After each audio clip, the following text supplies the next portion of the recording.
अभिवादन स्वीकार कीजिए।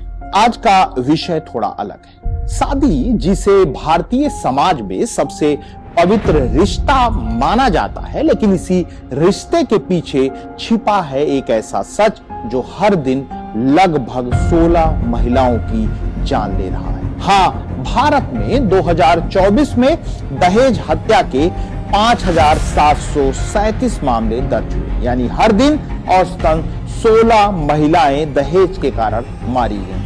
अभी 2026 के आंकड़े आना बाकी है। ये सिर्फ आंकड़े नहीं है, ये है 5,737 अधूरी जिंदगियां, 5,737 टूटे हुए परिवार और 5,737 सवाल कि आखिर 21वीं सदी में भी दहेज क्यों जिंदा है। दहेज परंपरा या संगठित हिंसा? दहेज कोई नई समस्या नहीं है।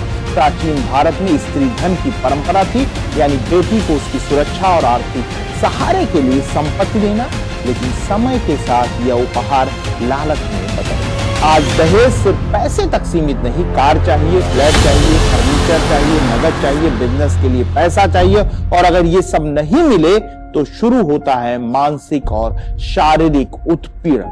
बहू कम दहेज लाई, तुम्हारे पिता ने इज्जत नहीं रखी, कार नहीं मिली तो बेटा क्या पैदल जाएगा? ये वाक्य लाखों भारतीय घरों में आज भी सुनाई देता है। भारत सरकार के नेशनल क्राइम रिकॉर्ड्स ब्यूरो यानी NCRB के अनुसार 2024 में दहेज हत्या के 5,737 मामले दर्ज हुए, यानी हर घंटे लगभग 2 महिलाओं की मौत। हर दिन 16 महिलाएं, हर महीने लगभग 478 मौतें। सबसे ज्यादा मामले किन राज्यों में आए अगर देखें तो उत्तर प्रदेश में 2038 दहेज हत्याएं, पूरे देश का 1/3 हिस्सा। बिहार 1078 मामले, मध्य प्रदेश 450 मामले, राजस्थान 386 मामले, पश्चिम बंगाल 337 मामले। एक और चौंकाने वाला तथ्य, 2024 में दहेज निषेध कानून के तहत 12,343 मामले दर्ज, यानी हर आधे घंटे में दहेज अपराध। लेकिन विशेषज्ञ कहते हैं कि असली संख्या इससे कहीं ज्यादा हो सकती है। क्यों? क्योंकि भारत में आज भी लाखों महिलाएं शिकायत दर्ज नहीं कर पाती। दहेज हत्या हमेशा हत्या जैसी नहीं दिखती। कई बार इसे आत्महत्या कहा जाता है, कई बार रसोई गैस दुर्घटना, कई बार फांसी, कई बार छत से गिरना, लेकिन पीछे की कहानी लगभग एक जैसी होती है। लगातार मानसिक प्रताड़ना, मारपीट, आर्थिक दबाव, परिवार से पैसे लाने की मांग, सामाजिक अपमान और अंत में मौत।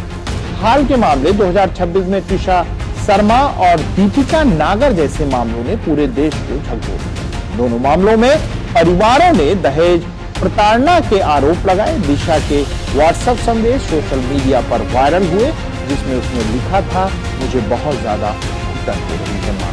यह सिर्फ एक लड़की की आवाज है, यह हजारों भारतीय महिलाओं की आवाज है। भारत में दहेज रोकने के लिए कई कानून बनाए गए। दहेज निषेध अधिनियम 1961, यह कानून दहेज लेना और देना दोनों अपराध मानता है। भारतीय न्याय संहिता की धारा 80, पहले IPC 304B, यदि शादी के 7 साल के भीतर महिला की असामान्य मृत्यु होती है और दहेज उत्पीड़न साबित हो जाए तो इसे दहेज मृत्यु माना जाता है। धारा 498A, पति या ससुराल वालों द्वारा क्रूरता और उत्पीड़न पर कार्रवाई। लेकिन फिर सवाल, अगर कानून इतने सख्त हैं तो दहेज हत्या रुक क्यों नहीं? दहेज खत्म क्यों नहीं हो रहा? सत्तात्मक सोच। भारतीय समाज में आज भी बेटी को बोझ माना जाता है। बेटी पराया धन है, लड़की की शादी करनी है, इज्जत बचानी है, यही सोच दहेज को मजबूर बना। दूसरा है सामाजिक प्रतिष्ठा की खोज। बड़ी शादी, बड़ा status, social media, luxury weddings और दिखावे ने दहेज संस्कृति को और बढ़ाया। रेडिट और सोशल मीडिया पर भी लोग बिग फैट वेडिंग संस्कृति को आर्थिक और सामाजिक दबाव का कारण बताते हैं।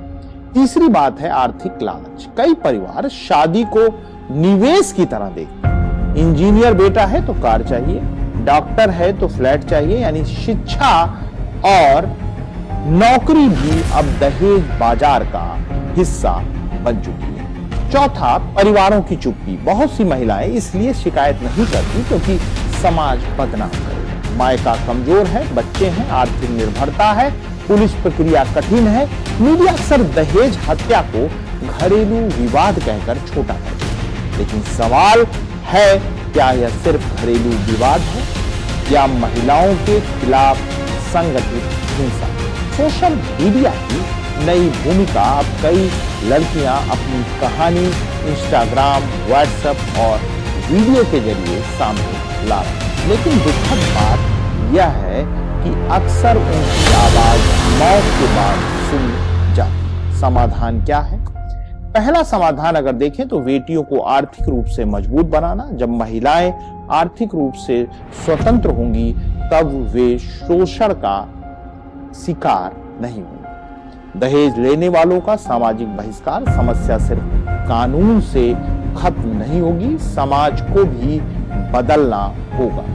सिंपल मैरिज सर्टिफिकेट, यानी शादी को प्रदर्शन नहीं साझेदारी बनाना। इसके बाद स्कूलों और कॉलेजों में जेंडर शिक्षा, दहेज विरोधी शिक्षा बचपन से जरूरी। तेज न्याय व्यवस्था, दहेज मामलों को फास्ट ट्रैक सुनवाई जरूरी है। कल्पना कीजिए आज एक लड़की की शादी हो रही है, वह सपने लेकर अपने नए घर जा रही है, लेकिन उसी समय भारत में कहीं दूसरी लड़की दहेज के कारण प्रताड़ित हो, कहीं कोई जला दी गई, कहीं किसी को फांसी पर लटका दिया, कहीं किसी की मौत को आत्महत्या बता दिया, और हम कहते हैं समाज बदल रहा है। दहेज सिर्फ अपराध नहीं, यह इंसानियत की हार है।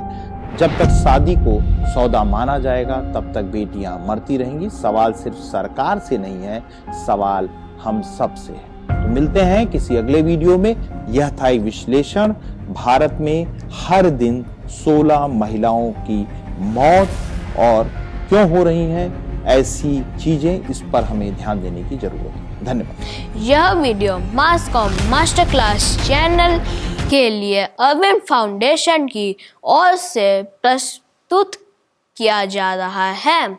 जब भी आप यह वीडियो देख रहे हैं तो आप केवल ज्ञान ही नहीं प्राप्त कर रहे हैं, बल्कि गरीब बच्चों की शिक्षा के समर्थन में भी योगदान दे रहे हैं।